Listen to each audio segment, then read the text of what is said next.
Hi there. Welcome back to my channel, The Brian of All Trades. If it's one thing I like doing here in Minnesota, it's feeding the birds. As you can see, I have 5 feeders. They're all plastic that I bought from a particular store.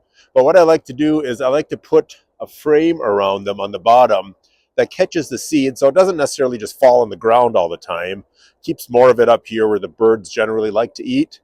It's okay if it falls on the ground because you still have the squirrels. We get a lot of gray squirrels. We get a lot of red squirrels, fox squirrels, which are the bigger gray squirrels with the amber bottoms. Very beautiful looking animals. And then we also get juncos that like to go on the ground and they like to feed down there too. But if I can keep most of the feed up here, I like to do that.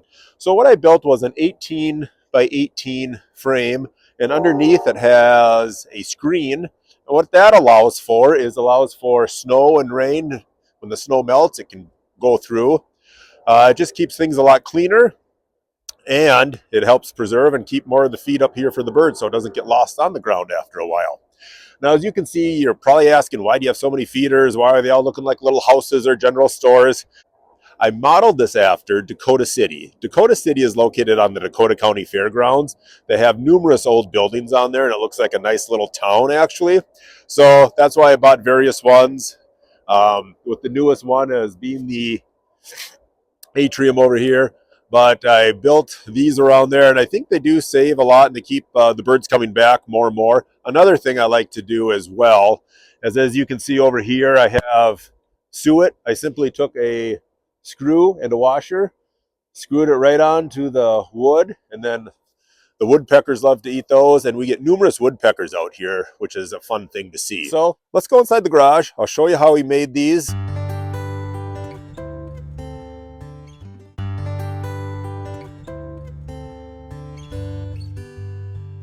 So here we are inside my messy shop. I had a lot of projects going on last fall, and I had to bring them inside about late November. It was getting a little too dark out, too early.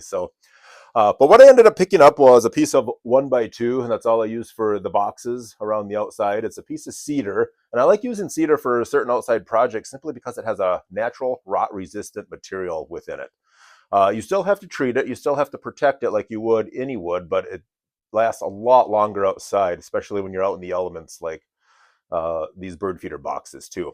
So we're going to go ahead and cut this 6-foot piece, cut it in half, and then we'll cut those in half. That'll give us approximately 18 inches a piece. And then what we'll do is cut this 1x4, put it in there nice and snug, cut this in half, and we'll have 2 pieces in there for the house to go ahead and sit on. So I'll go ahead and make those cuts, and then we can start assembling the box.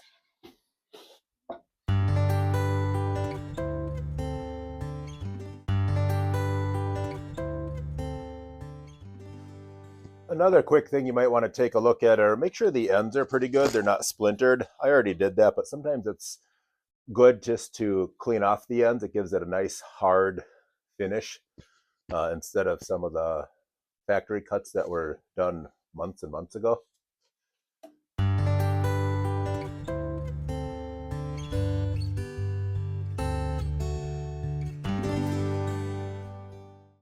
All right, now that we have the 2 different piles, what we're simply going to do is set them up like that. I usually like to set them with the little bit of the rough side facing out. And then these are can either go on the inside or outside. Doesn't matter as long as they are the same on both sides. And then you should have a good box. So what we're going to do now is I got the drill bit in there for cedar because it's pretty dry. What I like to do is pre-drill the holes. And the only screws I could find, and these are decking screws, triple coated decking screws. What I like to use, they have just a nice small head on them too. I only found 3 inches, which is overkill. You probably only need at least a 2-inch. That should do it for you. But I'm going to go ahead and screw these in, and we'll be well on our way with completing the box.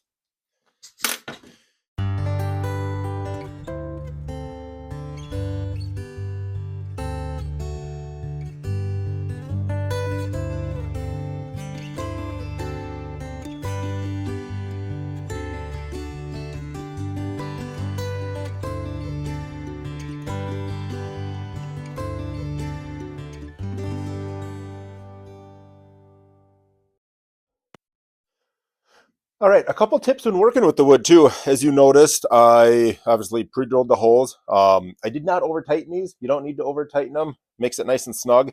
And I did one screw on each side at a time.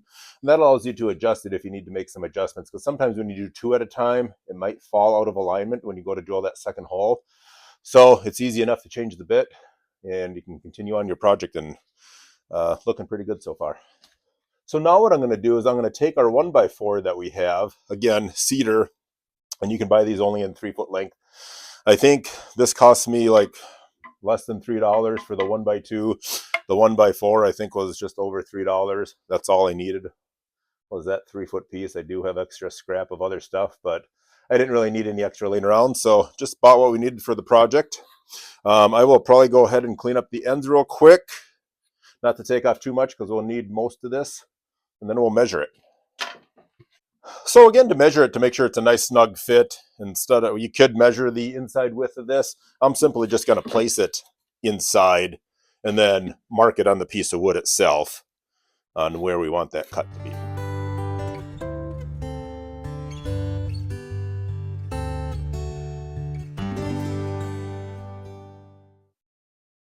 All right, we got both pieces cut and place them in there, and they look like they're going to be nice and snug. So we'll go ahead and screw those in next.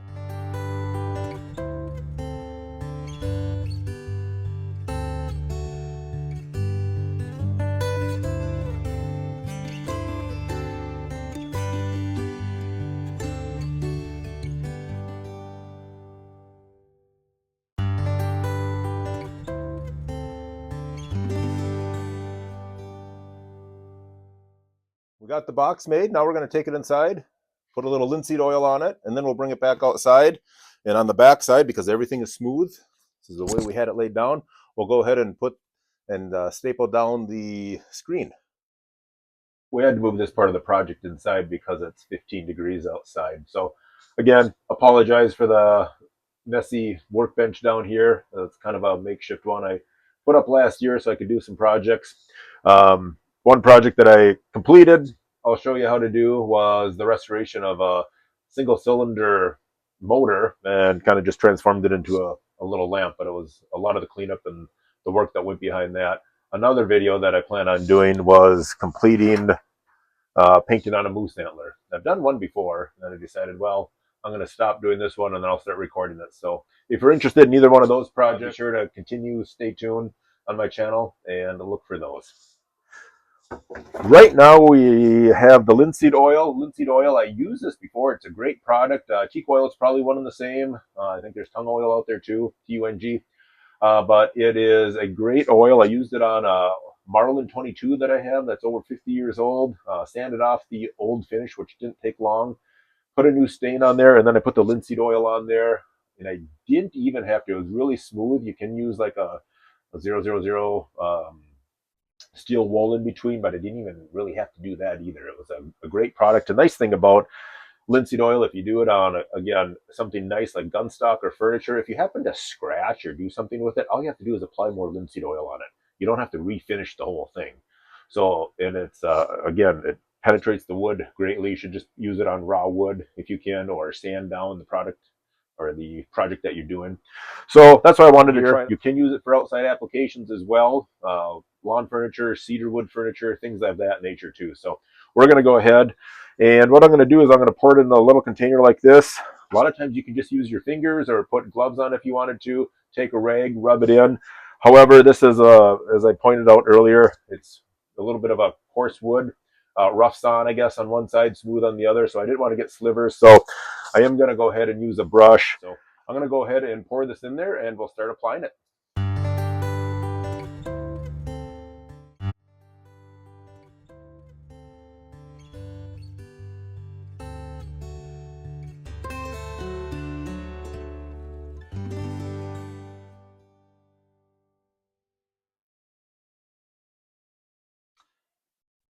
I just got done applying the second coat. I allowed for about 20 minutes in between each coat. What the instructions say, and the best luck that I've had, is let it soak in as long as you can touch it after, and then you can apply a second coat too. Obviously, the second coat's not going to take as long because there's not as much penetration from the oil going into the wood at that time.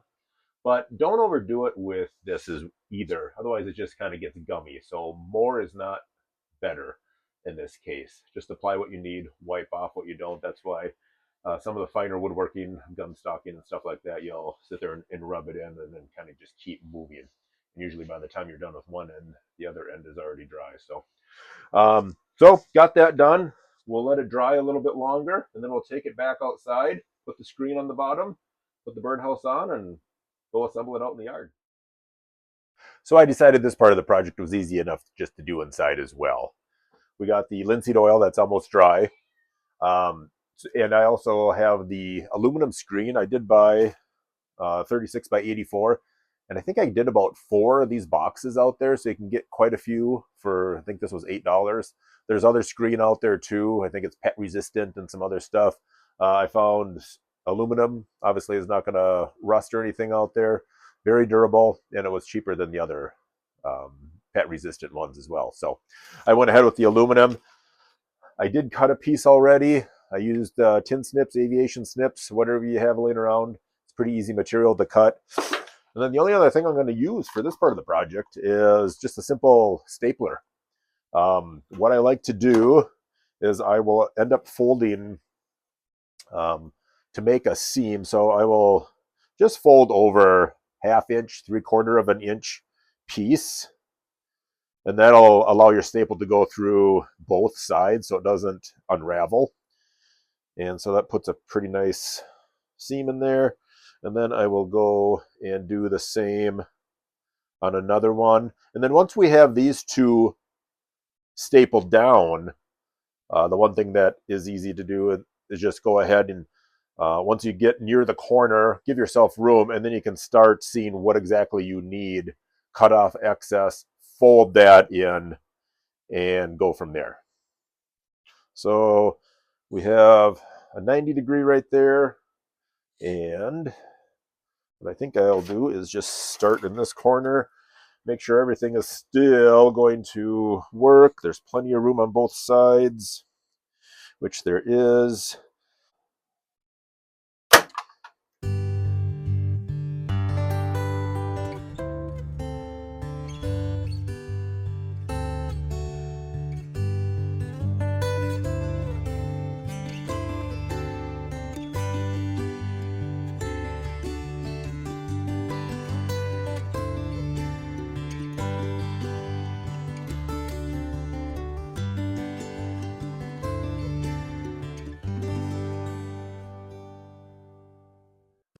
There, that's looking pretty good. Now, got the back on, got the screen on, stapled it down throughout the whole thing. And that way the seed doesn't get underneath there and you're not losing seed for no reason either. So what I think we'll do right now is we'll take this back outside. We'll go ahead and mount the bird feeder on there and then go see if we can't find a place in the yard to go put it. So we're back out in the shop now. We have our house that we're going to mount on here. So the way I see this, I like the houses kind of face my house so I can see them. But this is probably going to go off a tree because it's frozen ground. I don't have any poles to put in the ground, so I'm just going to mount this on the side of a tree if all goes well. So what I'm going to do is I'm going to drill a couple pilot holes, probably end up just using 4 galvanized screws to go in there. That should be enough to hold the house on, and then I'll go mount it on the side of the tree.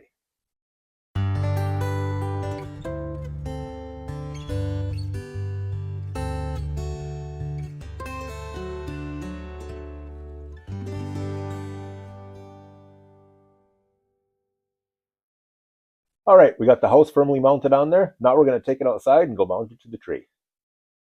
So I simply went ahead and mounted it using a piece of angle iron underneath. I will probably remount that on a pole this summer.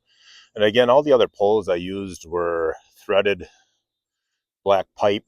And then they have insert underneath where you can just screw it on top, and it nicely screws underneath each of the bird feeders. So I'll most likely do that once the ground thaws, but you can see it up there and how it's mounted. I did bring some seed out here. I haven't fed the birds yet today, but take a listen. You can hear the chickadees. They're always the first to come and sound the alarm that food is here. So I will feed them, and if you stick around, I do have some additional footage of birds, squirrels, turkeys, deer, and other things that like to come to the feeder, and it's fun to attract the wildlife and watch them from the window. Thanks for watching. We'll see you next time.